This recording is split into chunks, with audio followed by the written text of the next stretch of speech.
Sa ngalan ng Ama at ng Anak at ng Espiritu Santo. Amen. Sumainyo ang Panginoon. At sumainyo rin.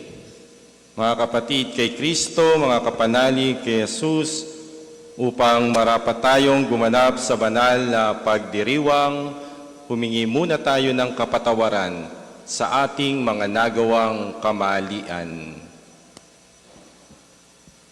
Inaamin ko sa makapangyarihang Diyos at sa inyong mga kapatid, na lubha akong akong nagkasala sa isip, sa salita at sa gawa at sa aking pagkukulang.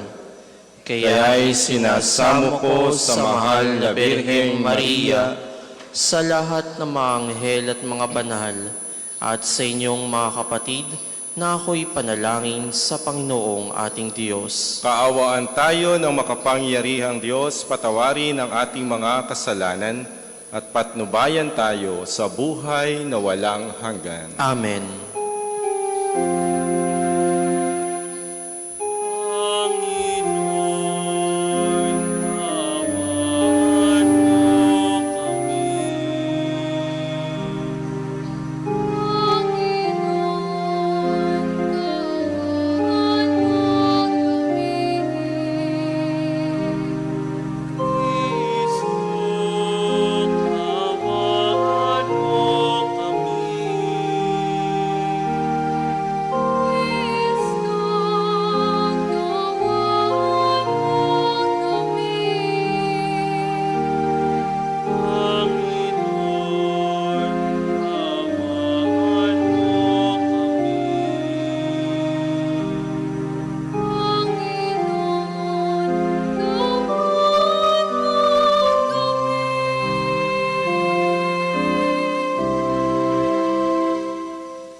Manalangin tayo.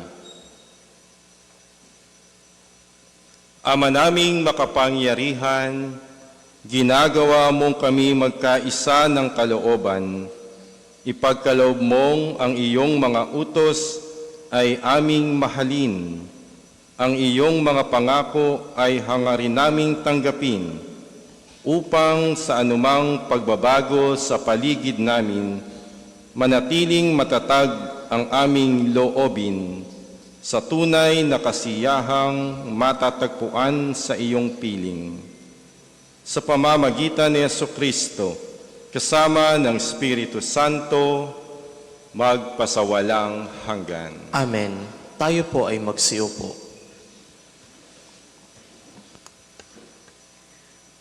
Pagbasa mula sa ikalawang sulat ni Apostol San Pablo sa mga taga-Tesalonica. Tungkol naman sa pagparito ng ating Panginoong Hesukristo at sa pagtitipon niya sa atin, ipinamamanhik namin sa inyo, mga kapatid, na huwag kayong magugulat agad o mababahala sa balitang dumating na ang araw ng Panginoon. Huwag kayong maniniwala kahit sabihin nilang ito'y bula o pahayag, o kaya'y sulat na galing sa amin, o sa anumang paraan.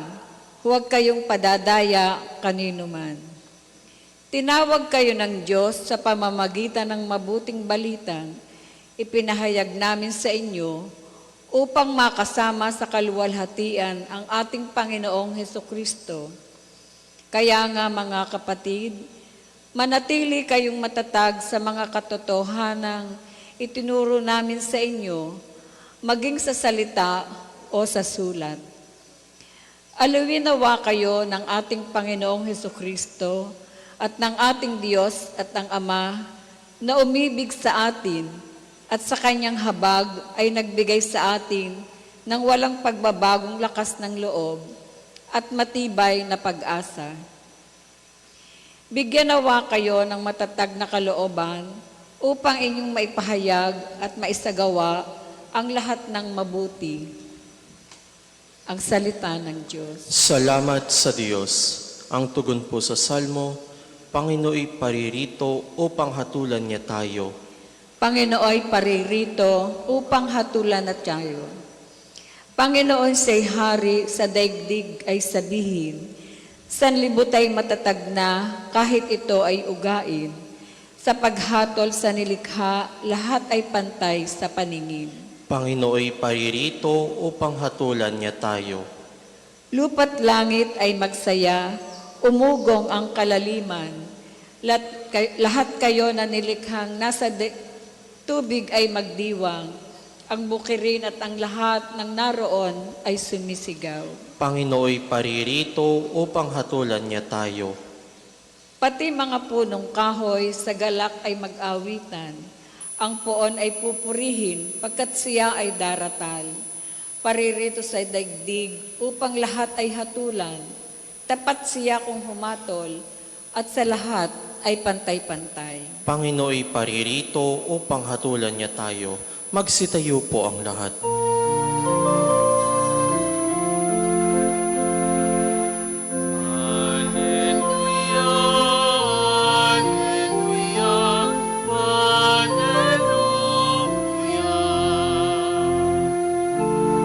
Ang salita ng Diyos, ganap nitong natatanos, na ng ating ninulungan. Alleluia, Alleluia, Alleluia.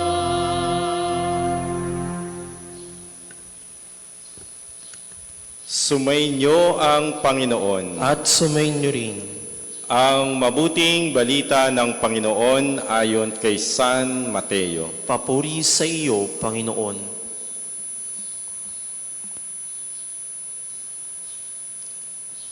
Noong panahong iyon, sinabi ni Jesus, sa aba ninyo, mga eskriba at mga pariseyo, mga mapagpaimbabaw, ibinibigay ninyo ang ikapo ng gulaying walang halaga, ngunit kinaliligtaan ninyong isagawa ang lalong mahahalagang aral sa kautusan,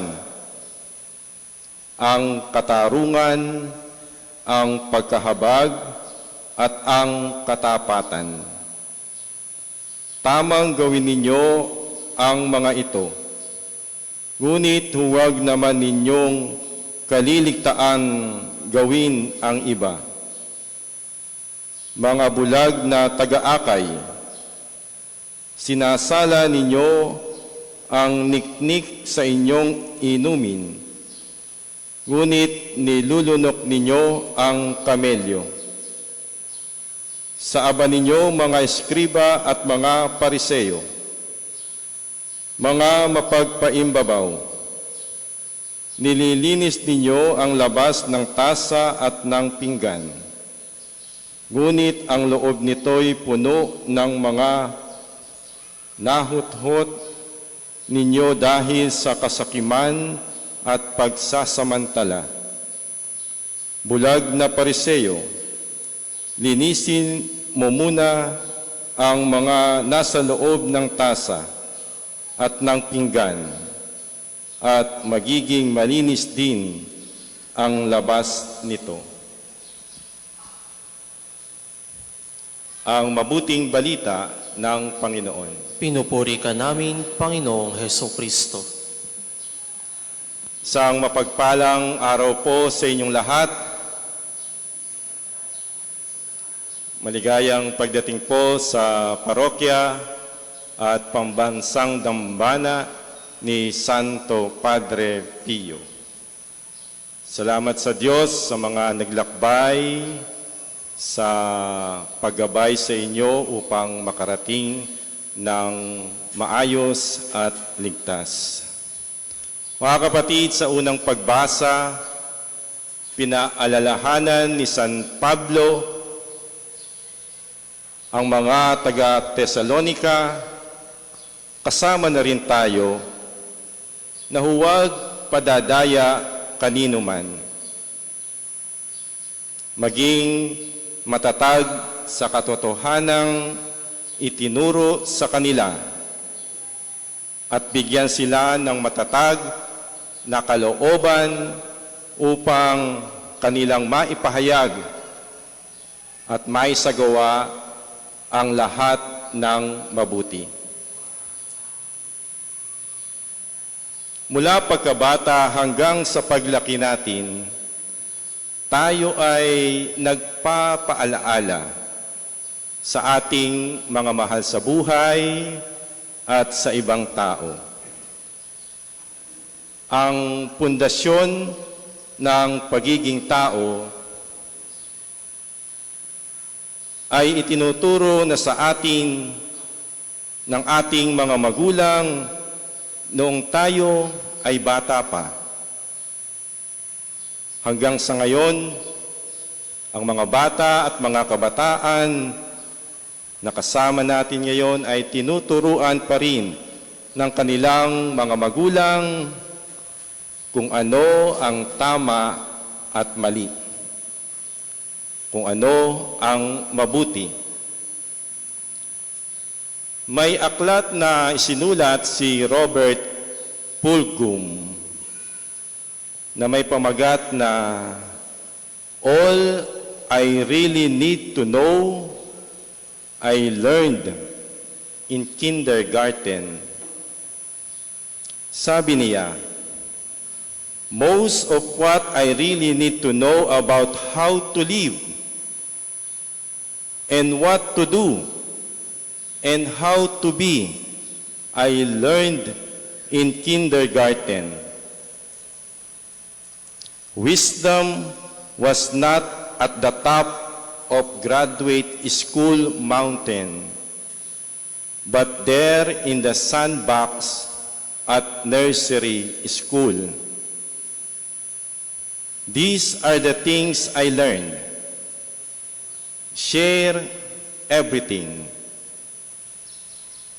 Play fair. Don't hit people. Put things back where you found them. Clean up your own mess. Don't take things that aren't yours. Say you are sorry when you hurt somebody. Wash your hands before you eat. Flush. Warm cookies and cold milk are good for you. And live a balanced life." Ito ang tinumbok ni Jesus sa Ebanghelyo. Sinabi niya sa mga eskriba at mga pariseyo, "Tamang gawin ninyo ang mga ito, ngunit huwag naman ninyong kaliligtaang gawin ang iba." Sa madaling sabi, kailangang balansihin nila ang pagtrato sa mga tao. Hindi nila dapat abusuhin ang kapangyarihan at posisyon na hawak nila. Tama, hawak nila ang beat. Sila ang may kontrol. Kaya sinabi ni Jesus ang tatlong mahahalagang aral sa kautusan. Una, ang katarungan. Ang pagbibigay sa bawat tao ng nararapat sa kanya. Ang katarungan ay hindi lamang tungkol sa batas sa korte. Nagsisimula ito sa paraan ng pakikitungo natin sa ibang tao. Ang taong makatarungan ay hindi nang aapi, hindi nang lalamang, hindi gumagamit ng kapangyarihan para sa sariling interes, at hindi humuhusga batay lamang sa kung ano ang nakikita niya. Sa simpleng buhay, nakikita natin ang kawalan ng katarungan kapag may pinapaboran at may ibang hindi binibigyan ng pagkakataon. Kapag may empleyadong gumagawa ng trabaho, ngunit iba ang umaangkin ng kredito Kapag may taong sinisisi agad ng hindi naman pinakikinggan ang kanyang panig. Makikita rin natin ito sa mas malaking larawan ng mundo, ang talamak na korupsyon sa bansa, ang pang-aabuso sa kapangyarihan, diskriminasyon, digmaan at pagsasamantala sa mahihina. Minsan kapag hindi tayo direktang naaapektuhan, sinasabi natin, hindi ko naman problema iyan. Maaring ang mga may kaya sa buhay ay hindi direktang apektado ng katiwalian sa lipunan, ng pang-aabuso ng nasa kapangyarihan. Ngunit ang mga mahihirap ang lubos na apektado. Hindi nila nararamdaman ang patas at makatarungang benepisyo na dapat ibinibigay sa lahat. Halimbawa, may isang mahirap na lalapit sa isang doktor at magpapagamot. Magbibigay ng reseta ang doktor. Hanggang doon lamang. Ang problema, saan kukuha ng pambili ang isang mahirap at isang taong dukha sa pambili ng gamot? Ang tanong ng Panginoon ay, may katarungan ba sa paraan ng pakikitungo ko sa mga taong ipinagkatiwala niya sa akin? Ang katarungan ay nagsisimula sa maliliit na bagay. Kung nais natin magkaroon ng makatarungang mundo, magsimula tayo sa pagiging makatarungan sa mga taong malapit sa atin. Ikalawa, pagkahabag o awa. Ito ang pagtingin sa kapwa hindi lamang bilang mali, kundi bilang taong nangangailangan ng pangunawa. Ang awa ay hindi nangangahulugang kinukonsinti natin ang mali. Ang awa ay ang kakayahang makita ang tao sa likod ng kanyang kahinaan, pagkukulang at pagkakamali. Napakadaling manghusga ngayon. Kapag ang isang tao ay nalulong sa droga, isang adik, kailangang mawala na siya sa mundo. Ang bilis nating manghusga. Sa katunayan, si Jesus ay nahusgahan din ng mga Pariseo at mga ibang pinuno. Nung tinawag niya si Mateo, isang maniningil ng buwis, at siya ay nakisalo sa hapagkainan, tinanong siya, bakit nakikisalo ang inyong guro sa mga makasalanang ito? Ano ang tugon ni Jesus? Hindi ang walang sakit ang nangangailangan ng doktor, kundi ang mga may sakit. At sa uli, sinabi niya, habag ang nais ko at hindi handog. Madalas ang nakikita at naiiwan sa ating alaala ang maling nagawa ng tao sa atin. Isang pagkakamali lamang ng isang tao, maaaring ipakita ito sa social media at pag-usapan ng napakaraming tao. Isang maling desisyon, isang pagkukulang, isang pagkakamali sa salita at agad nating nilalagyan ng tatak ang isang tao. Nakatatak pa rin ba sa ating isipan ang pagkakamali ng isang tao kahit matagal na siyang nagbago at humingi ng sorry sa kanyang nagawang kamalian? Ilang beses nating hinusgahan ang isang tao dahil lamang sa kanyang nakaraan. Dito hinahamon tayo ni Jesus. Ang taong nakaranas ng awa ng Diyos ay tinatawag ding maging maawain. Hindi ibig sabihin na wala ng tama at mali. Ang ibig sabihin ay habang ipinagtatanggol natin ang tama, hindi natin kinalilimutang mahalin ang taong nagkamali. Sa mundong mabilis manghusga, maging tao tayo ng awa. Kapag ang iba ay naghahanap ng masisisi, tayo ay matutong umunawa.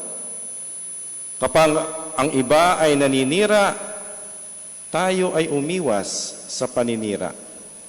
Kapag ang iba ay bumagsak, tayo ay tumulong na makatayo.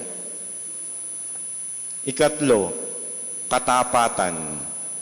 Ito ang pagiging tunay sa harap ng Diyos kahit walang nakakakita. Ito marahil ang pinakamahirap sapagkat ang katapatan ay nasusubok lalo na kapag walang nakakakita. Tapat ba tayo sa Diyos? Honest pa ba tayo sa ating sarili, sa inyong asawa, sa inyong kaibigan? May isang kanta na nagsasabi, honesty, it's such a lonely word. Everyone is so untrue. Baka tanghali na lang ang tapat.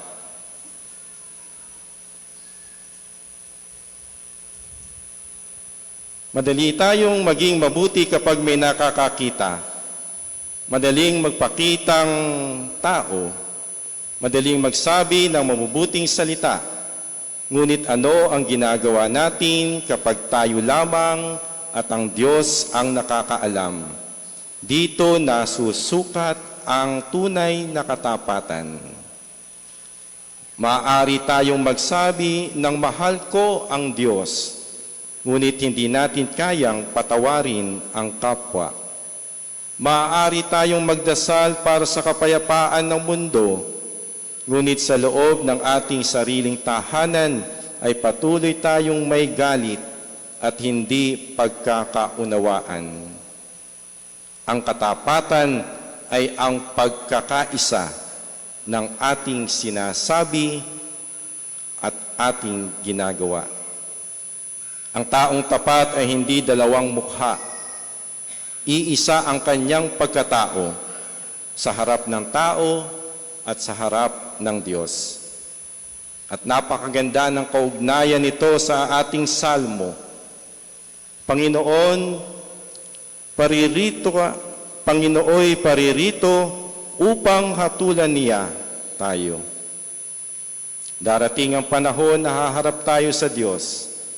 Hindi na mahalaga kung ano ang tingin sa atin ng ibang tao. Hindi na mahalaga kung gaano kaganda ang ating imahe. Ang mahalaga ay kung naging tapat tayo sa Diyos at sa ating bokasyon bilang Kristiyano. Mga kapatid, sa pagtatapos ng ating pagnilinay, dalhin natin ang tatlong katanungan. Patas pa ba ako sa aking pakikitungo sa iba? O may mga taong nilalamangan, minamaliit at hinuhusgahan ko? May tao ba akong hindi mapatawad?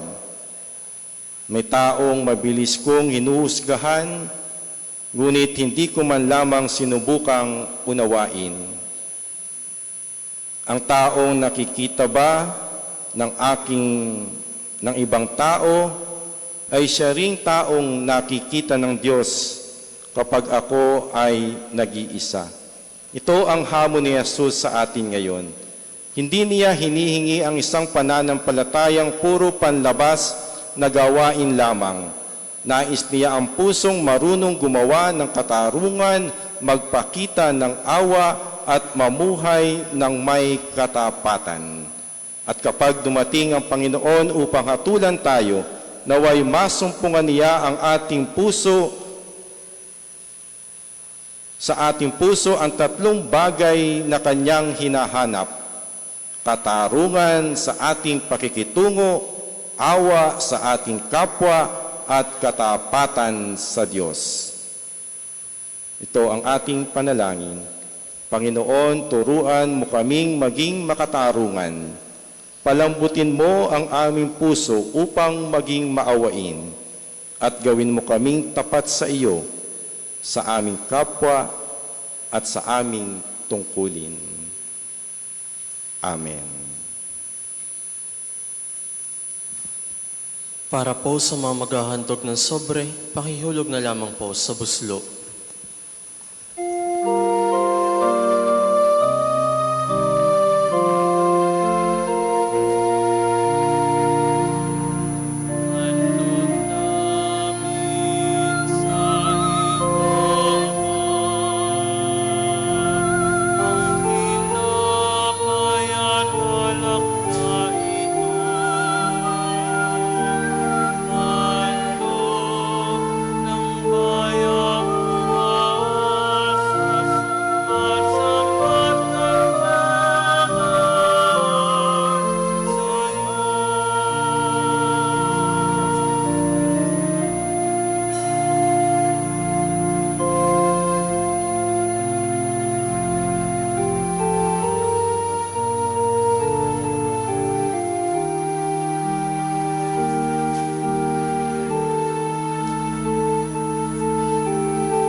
Magsitayo po ang lahat.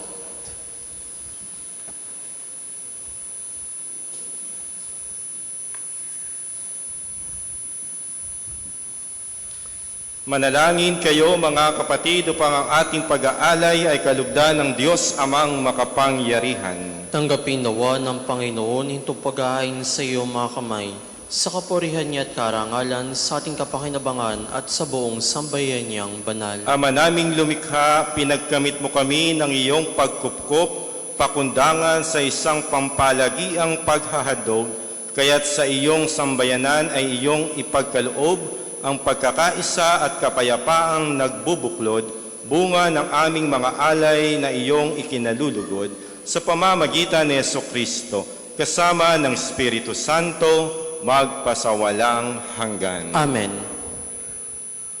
Sumainyo ang Panginoon. At sumainyo rin. Itaas sa Diyos ang inyong puso at diwa. Itinaasa namin sa Panginoon. Pasalamatan natin ang Panginoong ating Diyos. Marapat na siya ay pasalamatan. Ama naming makapangyarihan, tunay ngang marapat na ikaw ay aming pasalamatan sa pamamagitan ni Jesucristo na aming Panginoon. Siya ang salitang katuwang mo at kapiling, noong ang lahat ng umiiral ay iyong likhain. Siya'y sinugo mo para kami sa gipit palayain, kaya't siya'y kinalingan ng mahal na Birhen na naging kanyang inang totoo sa kapangyarihan ng Espiritu Santo. Inako niyang sundin ang loob mo at kamtin ang sambayan ng banal para sa iyo. Pinagtiisan niyang iunat sa krus ang kanyang mga kamay upang magwakas ang kamatayan at mahayag ang pagkabuhay. Kaya kaysa ng mga anghel na nagsisiawit ng papuri sa iyo, nang walang humpay sa kalangitan, kami nagbubunyi sa iyong kadakilaan.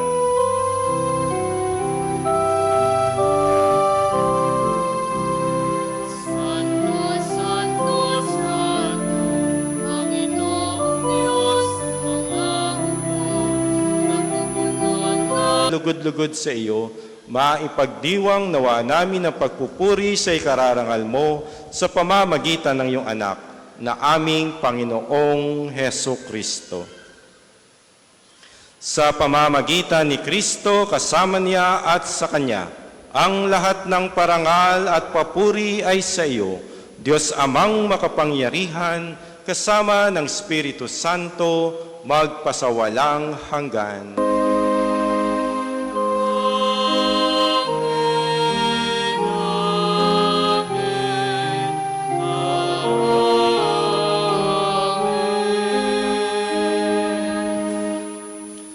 Sama-sama nating ipahayag ang panalangin itinuro ni Jesus.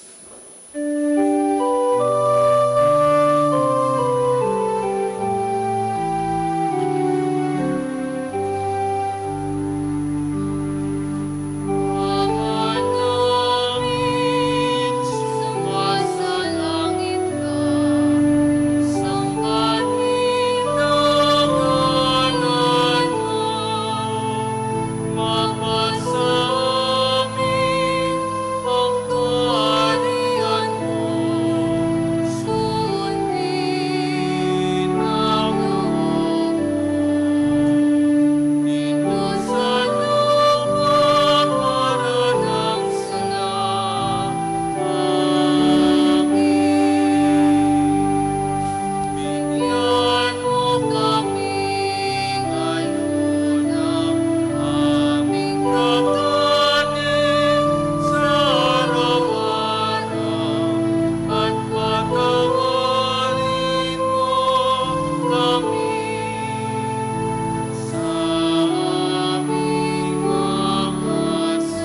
aming mga sala para ng pagpapatawad namin sa nagkakasala sa amin at huwag mo kaming ipaintulot sa tukso at ianya mo kami sa lahat ng masama. Hinihiling namin kami adya sa lahat ng masama, pagkalooban ng kapayapaan araw-araw, iligtas sa kasalanan at ilayo sa lahat ng kapahamakan, samantalang aming pinananabikan ang dakilang araw ng pagpapahayag ng tagapagligtas naming si Heso Kristo. Sapagkat iyong kaharian at ang kapangyarihan at ang kapurihan magpakailanman. Amen. Panginoong Jesucristo, sinabi mo sa iyong mga apostol, kapayapaan ang iniiwan ko sa inyo, ang aking kapayapaan ang ibinibigay ko sa inyo. Tunghayan mo ang aming pananampalataya at huwag ang aming mga pagkakasala. Pagkalooban mo kami ng kapayapaan at pagkakaisa ayon sa iyong kalooban, kasama ng Espiritu Santo, magpasawalang hanggan. Amen. Ang kapayapaan ng Panginoon ay laging sumainyo. At sumainyo rin. Magbigayan tayo ng kapayapaan sa isa't isa. Kordero ng Diyos na nag-aalis ng mga kasalanan ng sanlibutan, maawa ka sa amin. Kordero ng Diyos na nag-aalis ng mga kasalanan ng sanlibutan, maawa ka sa amin. Kordero ng Diyos na nag-aalis ng mga kasalanan ng sanlibutan, ipagkaloob mo sa amin ang kapayapaan. Kung hindi pong kayo lumuhod, ay manatili pong nakatayo ng may paggalang.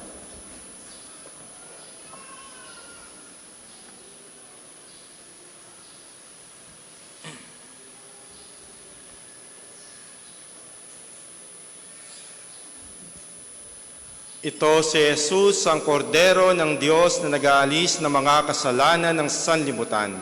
Mapalad ang mga inaanyayahan sa kanyang piging. Panginoon, hindi ako karapat-dapat na magpatuloy sa iyo, ngunit sa isang salita mo lamang ay gagaling na ako.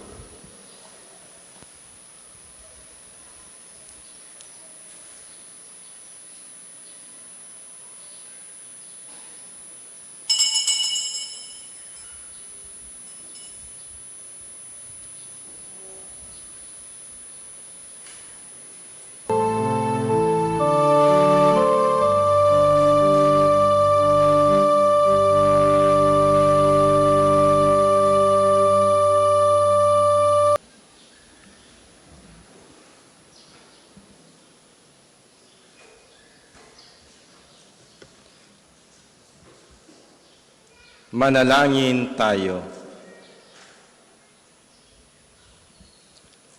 Ama naming mapagmahal, Lubusin mo sa amin ang kagalingang bigay ng iyong pag-ibig na ngayoy ipinagdiriwang, at kami naway magkaroon ng ganap na kaunlaran upang sa lahat ng aming pinagkakaabalahanan, ikaw ay aming mabigyang kasiyahan sa pamamagitan ni Jesucristo kasama ng Espiritu Santo magpasawalang hanggan. Amen.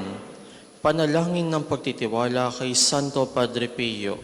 Padre Pio, taga Pietrelcina, Mongheng Banal, pintakasing santo ng milenyong kasalukuyan, gabay namin sa pagtahak sa landasing makalangit, takbuhan sa pangangailangan, huwaran ng pagtitiis. Sa iyo namin inilalapit aming mga kabibitan, sa iyo po ibinibilin kalusugan at kabuhayan.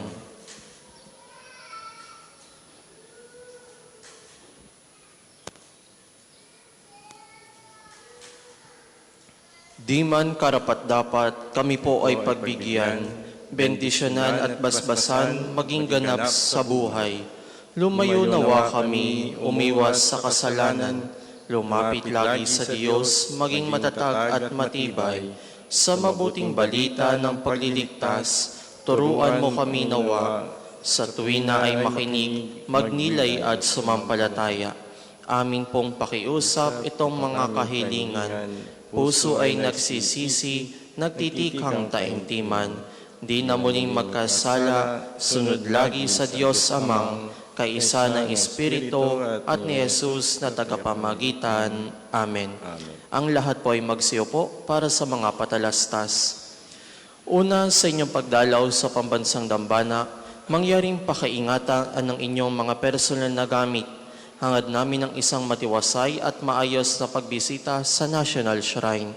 Ikalawa, nais po namin ipagbigay alam sa inyo na ang Padre Pio Healing Bundle ay available sa ating mga tindahan. Ang langis na kasama nito ay may halo ng langis na mula sa puno ng olibo na binasbasa ni Padre Pio nung siya'y nabubuhay pa. Naway maging daan ng ating healing bundle sa pagkakamit ng kagalingan mula sa Diyos. Ikatlo, inaanyayahan ang lahat ng nagnanais maging kasapin ng kofradiya ni Santo Padre Pio, isang samahan na nangunguna sa pagdarasal at debosyon sa Kanya. Kayo po ay makipag-ugnaya lamang sa ating opisina para sa pagpapalista at mga detalye. Ikaapat, malugod po namin kayong inaanyayahan na maging kabahagi ng ating mga paghahanda sa nalalapit na opisyal na deklarasyon ng ating dambana bilang International Shrine sa pamamagitan ng inyong suporta sa ating mga gawain. Ang ating mga tagapaglingkod ay namamahagi ng mga sobre para sa mga nagnanais magbigay ng kanilang tulong at handog. Kung nais naman po ninyo magbahagi ng personal na donasyon o anumang uri na suporta, maaari po kayong makipag-ugnayan sa ating opisina. Maraming salamat po sa inyong bukas palad na pakikiisa, panalangin at patuloy na pagmamahal sa ating dambana. Naway pagpalain kayo ng poong mikapal sa pamamagitan ni Santo Padre Pio. Ang susunod pong misa ay isaganap na 12 ng tanghali. Maraming salamat po at mangyaring panatilihin natin ng kalinisan, katahimikan at diwa ng pananalangin sa loob at labas ng ating mga simbahan. Magsitayo na po ang lahat para sa pagbabasbas ng religious articles. Mga kapatid, manalangin tayo sa Diyos Amang makapangyarihan upang tayo ay maging kawangis ni Kristo sa taimtim na pagdalangin sa tulong ng mga larawan at dasalan. O Diyos, Ikaw ang bukal ng lahat ng pagpapala at biyaya. Ibuhos mo ang iyong bendisyon sa mga gamit na ito sa pananalangin na nagpapaalaala ng iyong kabutihan, kabanalan at pagmamahal sa amin, upang ang lahat ng dumulog at magdasal gamit ang mga ito ay magtamo ng iyong awa at biyaya. Loobin mong tularan namin ang kabanalan at aral ni Kristo at ng mga santo magpa sa walang hanggan. Amen. Ama namin sumasalangit ka, sambahin ang ngalan mo. Mapasa amin ang kaharian mo, Sundin na loob mo dito sa lupa para ng sa langit. Bigyan mo kami ngayon ng aming kakanin sa araw-araw at patawarin mo kami sa aming mga sala para ng pagpapatawad namin sa mga nagkakasala sa amin. At huwag mo kaming ipahintulot sa tukso at iadiya mo kami sa lahat na masama. Amen. Aba, Ginoong Maria, napupuno ka ng grasya, ang Panginoon Diyos ay sumasa iyo. Buhod kang pinagpala sa babaeng lahat, at pinagpala naman ng iyong anak na si Jesus. Santa Maria, Ina ng Diyos, ipanalangin mo kaming makasalanan, ngayon at kung kami mamatay. Amen. Luwalhati sa Ama at sa Anak at sa Espiritu Santo, kapara noong unang-una, ngayon at magpa sa walang hanggan. Amen. Ama namin, sumasalangit ka, sambahin ang ngalan mo, mapasa amin ang kaharian mo, sundin na loob mo dito sa lupa para ng sa langit. Bigyan mo kami ngayon ng aming kakanin sa araw-araw at patawarin mo kami sa aming mga sala para ng pagpapatawad namin sa nagkakasala sa amin. At huwag mo kaming ipahintulot sa tukso at iadiya mo kami sa lahat ng masama. Amen. Aba, Ginoong Maria, napupuno ka ng grasya, ang Panginoon Diyos ay sumasa iyo. Bukod kang pinagpala sa babaeng lahat at pinagpala naman ng iyong anak na si Jesus. Santa Maria, Ina ng Diyos, ipanalangin mo kaming makasalanan, ngayon at kung kami mamatay. Amen. Luwalhati sa Ama at sa Anak at sa Espiritu Santo, kapara noong una-una, ngayon at magpa sa walang hanggan. Amen. Luwalhati sa Ama at sa Anak at sa Espiritu Santo, kapara noong unang-una, ngayon at magpas sa walang hanggan. Amen. Luwalhati sa Ama at sa Anak at sa Espiritu Santo, kapara noong unang-una, ngayon at magpas sa walang hanggan. Amen. Maraming salamat po sa inyong presensya at pakikiisa sa ating banal na misa. Sumainyo ang Panginoon. At sumainyo rin. At pagpalain nawa kayo na makapangyarihan at mahabaging Diyos Ama, Anak, at Espiritu Santo. Amen. Tapos na ang ating banal na pagdiriwang, humayo kayong taglay ang pag-ibig at kapayapaan ni Kristo. Salamat sa Diyos.